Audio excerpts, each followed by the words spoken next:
Before we start, if at any point you want to learn more of Tarn's full story, then I have a second channel where I read through TF Wiki articles. I'll be using bits and pieces of that audio here, but the full rundown of Tarn and other characters is live over on Delta's library. In 2012, writer James Roberts introduced us to the Decepticon Justice Division, more commonly abbreviated as the DJD. At this time in the IDW comics, the Cybertronian Civil War is over. Rodimus leads a crew of misfits consisting of Autobots and former Decepticons across the stars in search of the legendary Knights of Cybertron. The general feeling of the comic at this time were that of adventures and grand space operas. The stakes were not low by any means, but the well-known conflict between Autobots and Decepticons was far from over.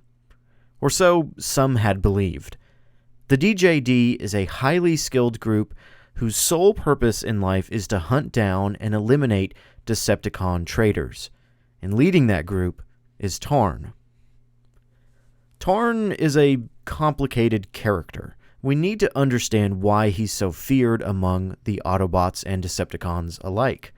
His beginnings, though, were not as a Decepticon, but rather a lesser-known Autobot, known as Deimos. Deimos was forged, born, an exceptionally powerful 0.1 percenter, and an outlier who possessed the ability to render non-sentient machinery inoperative by touching it, but with one drawback: the power hurt him every time he used it.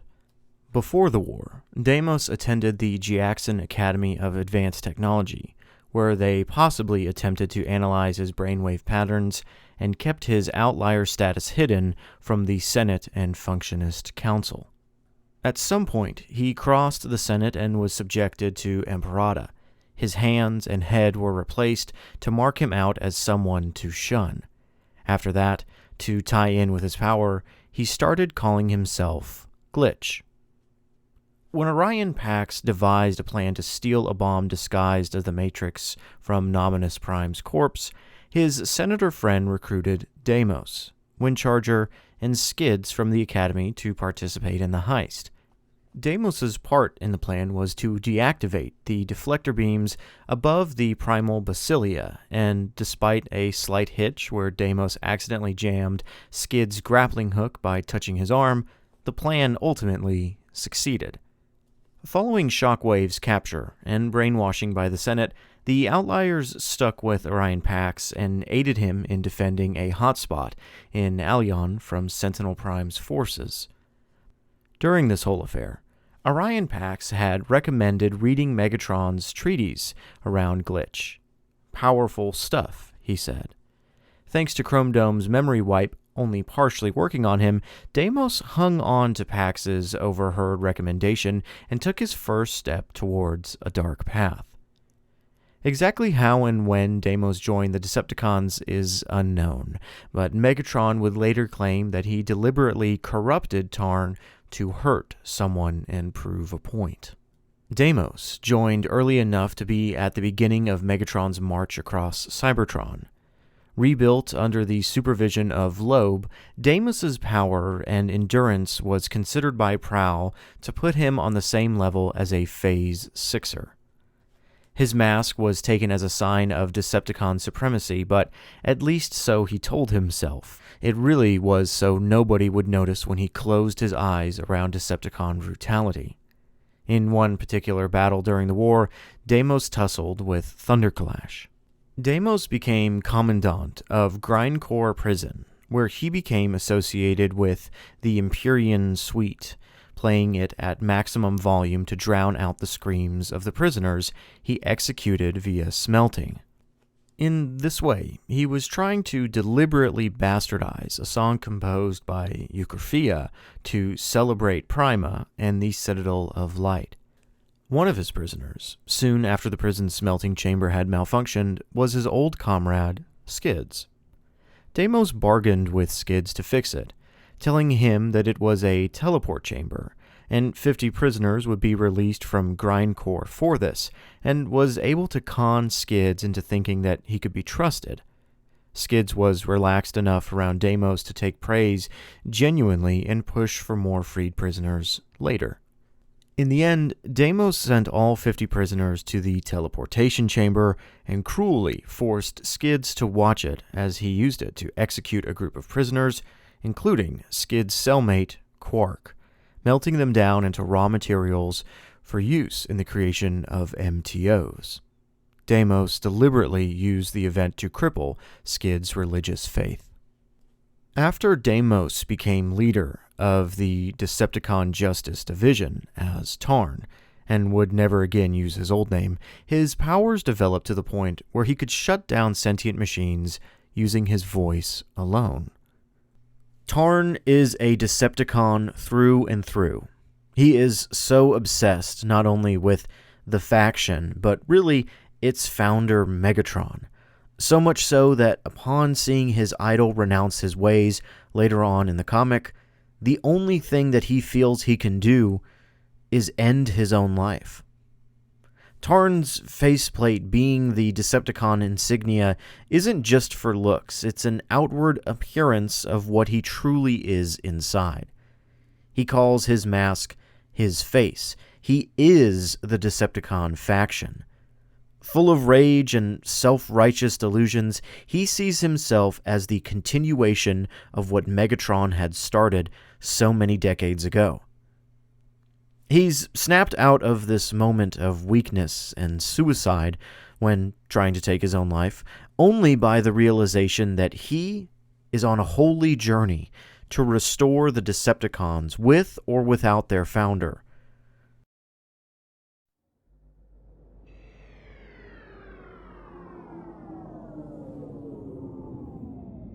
Tarn.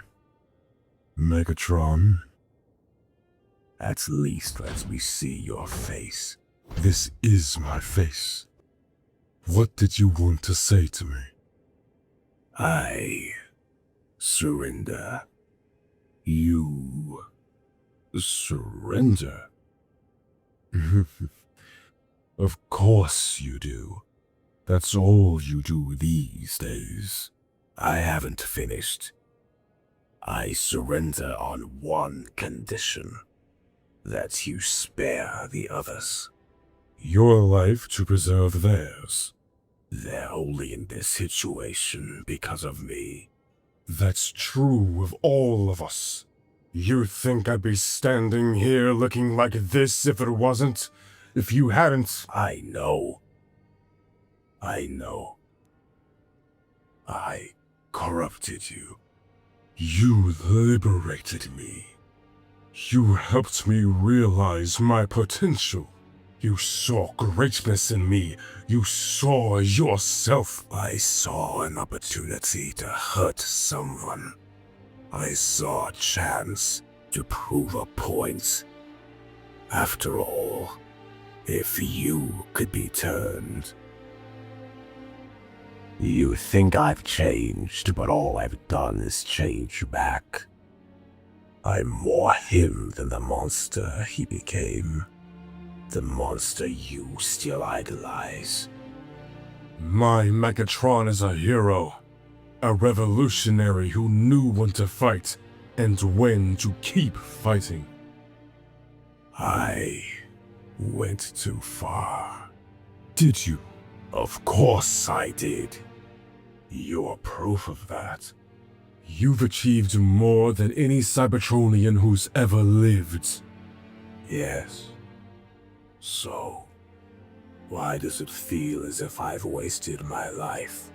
You want to talk about wasted lives? What about all the people who died following your orders? The road sweepers and the haulers, the miners, all those who died in service to a future you promised to bring about. Did they waste their lives? Did I waste mine? Look around you. Every flower represents a life you ended, a death for which you bear full responsibility. You think they're all Autobots? I'm more than aware of my legacy. Every day I collapse under its weight. Is there anything you don't regret?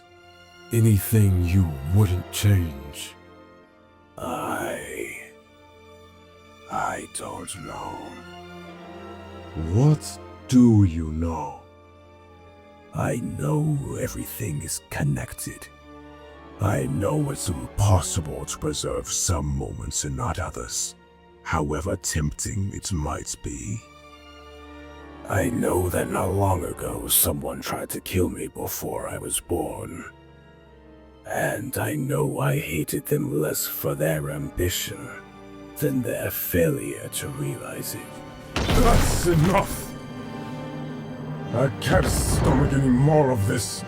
I just hope that you realize that I'm doing this because I care. I'm doing this because I admire the person you were and hate the person you are. Fight back, damn you! Never again. Tarn is a hurt individual. And as the title of this video says, hurt people hurt people. Megatron works not to undo his past actions, but to make a difference in the world following his devastating war efforts. Tarn sees him as a hero, not the monster that he actually is. This path of rediscovery is sickening to Tarn because he truly believes in the old Megatron. This is the difference between the two. Both fueled by similar desires, Megatron has seen the errors in his ways, and he has chosen to be different. Tarn, following the teachings of his idol, cannot let go, however. He's a bot so defined by the injustice done to him that it's hard to feel much sympathy for him. Those who are hurt deserve our sympathy, of course, but those who let their hurt define them into being monsters themselves must be recognized for what they are. Tarn's life is tragic, yes, but that does not excuse his actions of depravity. He has long since passed the line of reconciliation, something that Megatron fully understands when the two of them face off for the last time. He shows his most avid fan that the old Megatron has been put away for a reason. The old Megatron shows no mercy. He shows no remorse for killing those in his way. In the end, the only thing that can truly stop Tarn is the monster that created him. After all of this, I fear many will come to the conclusion that I'm saying those abused will always become abusers. But that's not the case. This is a single instance where Tarn has been written as the villain for our villains. Hurt people can hurt people, but they can also end the cycle of abuse and violence. Tarn's story is not telling us that if you've been in a toxic relationship, you will be toxic yourself, but rather it's a cautionary tale of being so hurt that you turn the teachings of those who do not have your best interest in mind into who you are. Megatron admits this. He used Tarn to hurt others and nothing else. Tarn is the monster that Megatron created, a monster that must be faced at the end of the day. Our pasts do not define us, but Tarn's devotion to violence never wavered, and he was never remorseful for his actions. This decision is what defines him in the end, not his abuse by the hands of Megatron. This is why the characters work so brilliantly, as a mirror of each other. This colossal war criminal Megatron is faced with someone so devoted to his old ways that he has no other option but to use those old ways to end it. Megatron is the bot who's trying to reconcile with his past, and Tarn represents that past continuing on. Whether Megatron is forgiven at the end of his life is not the point. It's that Tarn chooses not to seek reconciliation in the same way. But that's a whole nother topic for another time, talking about Megatron. In the end, it's not wrong to like Tarn or to enjoy his character. but it would be morally wrong to say that he did the right thing, or that he's really just a misunderstood individual. He is a bad guy, and his life is ended groveling at the feet of his creator, who he realizes is ultimately better than him.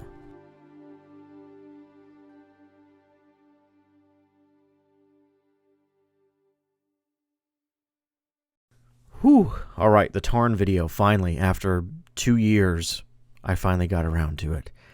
That was a tough one, especially because, as per usual on this channel, my goal is not to pick apart every single moment of a character and do a complete rundown. It really is to look at the whole of the character, the most important sections, and I think the most important parts of Tarn is to look at, well, how he meets his end. We all know that he's this, badass looking robot who is also really cruel and really cool. And again, that's fine to enjoy that. But at the end of the day, he is defined by his devotion to a Megatron that no longer exists. So much so, again, that he almost ends his life when he realizes his idol has switched sides. And that, to me, is the most poignant and important part of Tarn's story, is showing us that, yes, he is a creation of Megatron's through abuse, but he takes it to this level that is wholly irredeemable. Tarn chooses not to search for reconciliation, even though his life was really crappy, thanks to Megatron. And so, I wanted to talk about that, because a lot of the times I see people looking at Tarn and going, oh, well, he's a misunderstood individual, it's so sad what happened to him, and again, it's fine to like him. I think he looks cool. He wears the he's a cool toy. He's got an awesome design. But his character and the point of his character is not for us to feel bad for what happened to him. You can feel that, but ultimately it's to look and to see how far he has fallen, how far he has let his past mold him into the bot that he is at the end of his life. And that's just who he is. Like I said at the beginning of the video, if you want to hear a more broad kind of overview of his life and his going-ons within the IDW continuity, then I have that second channel, Delta's Library, where I literally just read the TF Wiki article. That's all. I don't really give opinions. I don't go on too many tangents. I just read what's on the page. That way people who want to know more but don't want to read can listen to it. I kind of do those videos in batches, so by the time you're watching this video, there's probably only a couple on IDW characters. I'm not just doing IDW. I'll do anything on TF Wiki at this point, but anyways, I do those videos in batches, and so they take a while to put together. They're quite long. If you'd like to join the discussion, then I do have a Discord server. You can join it through a Patreon page. It's just a one-time purchase. Patreon loves to tell you that you have to pay monthly. You don't have to. You can just sign up for $1 and hop in. It's kind of a security checkpoint. We do game nights. We do movie nights. We do these monthly discussion calls about the Energon universe. It's a lot of fun in there, and I'd love to see you. So I guess I'll see you guys there, and I'll see you on the next video, which is not going to be Autobot Megatron from IDW. I'm sorry. That's going to take me another 2-3 years to get to because there's a lot there. Anyways, see ya.